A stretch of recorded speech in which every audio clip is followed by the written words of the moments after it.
So the monkfish also does not have any scales. And then even after the skin is pulled off, there's still another skin on top of the flesh, on top of the monkfish, fillets, which are on each side. And those you would clean like you would clean a tenderloin, like you would take the silver skin off, you would take this off. Now, the flesh here is fairly firm. It's also known as anglerfish. Some people call it the poor man's lobster. But if in the test they ask you for another name, I don't want to hear poor man's lobster, I want to hear anglerfish. Okay? Now, what would be a good cooking method for the Dover sole?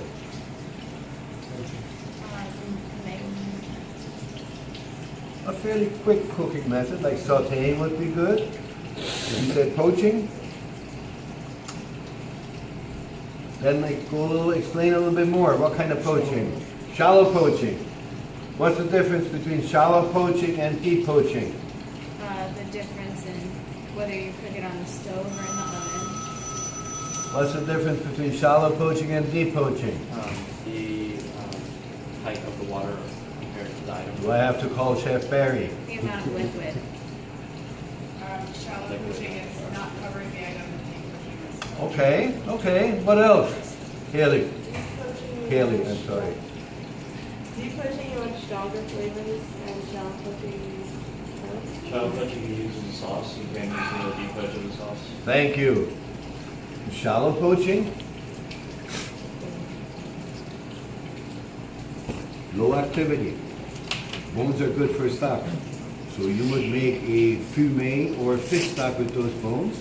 And when you shallow poach, you need to, I will be very disappointed if you don't use your cooking liquid or your cuisson to make a sauce with that. Deep poaching, we do not use the poaching liquid for sauce. So therefore some high activity fish would be better suited for deep poaching. All right, so we do shallow poaching or sauteing. How about with the monkfish cooking method? Come on, future chefs. That uses a deep poach, I would say, because it's kind of more fragile, I guess. It's not more fragile. That's very. It's a little tough. It holds up to some more serious cooking. So I probably would put that into a stew, like a bouillabaisse with ciappino, or after I clean it, I might wrap it in some prosciutto ham, tie it up a little bit, and cook it and braise it like an ossobuco, as an example. I think I've had fritters. Monkfish fritters. Yeah, you could do that too. I mean, there's a lot of things, but you might find a question like that in an upcoming test. So the best suited cooking methods for that would be braising and perhaps in the stew. Yes, you can saute it as well and so forth. It's very, this one here is pretty forgiving with a lot of different cooking methods. Not as limited as the flatfish as an example. Okay, and what do we have here? Skate. What is the market form we have here?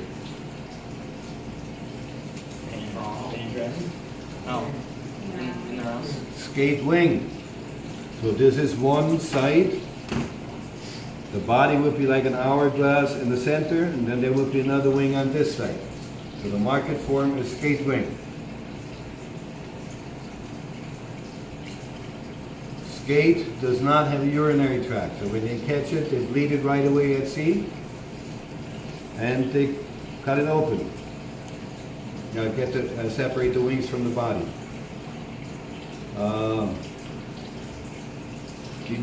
Who ate skate before, or skate wing? You're the only one? Apparently. So, well, anyway, if skate is not fresh, you can tell that right away by just the nose. You get the ammonia flavor. So whenever you have ammonia, a hint of ammonia, you don't want to eat that. Okay, now, what kind of bones do we have here? Cartilage. Cartilage. Are we going to use that for stock? No. No, better not. Don't use it for stock. Okay, this has some real sticky protrusions on top. If you go one way, it's okay. If you go the other way, you're gonna cut yourself. It's like a brush. Okay, the cutting method for this is the same as the flatfish, flat. Okay, and usually in this category we also have very high activity fish. Could be like a Spanish mackerel.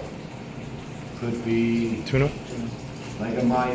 Good morning, Chef Bay. Good morning. Could be like a Hi, pompano. Chef. And some of those high activity fish, they have the tail like this, and they also have a dorsal fin shaped like called a jack-like dorsal fin. So that's the jack family. They are very high activity fish. So what are we going to do with that? What does that mean to you? High activity means that we're going to not be able to use the guns for the stock And why? because it has a high oil content. I like it when people pay attention. Very good. All right, so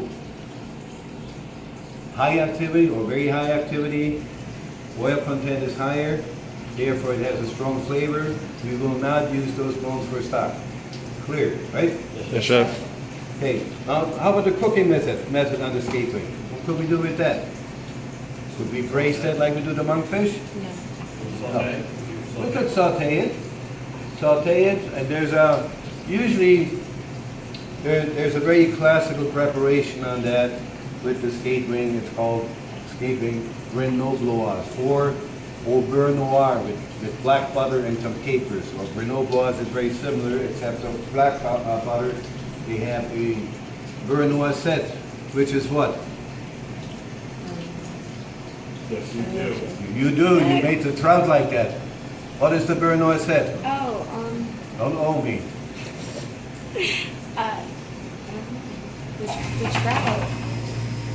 Beurre noisette is, if you translate it, is a nutty flavored butter. It's a Oh. brown butter with lemon juice and parsley.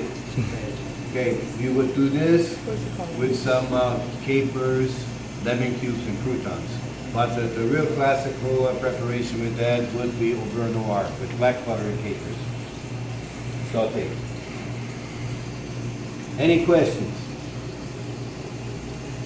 All right, then I need two.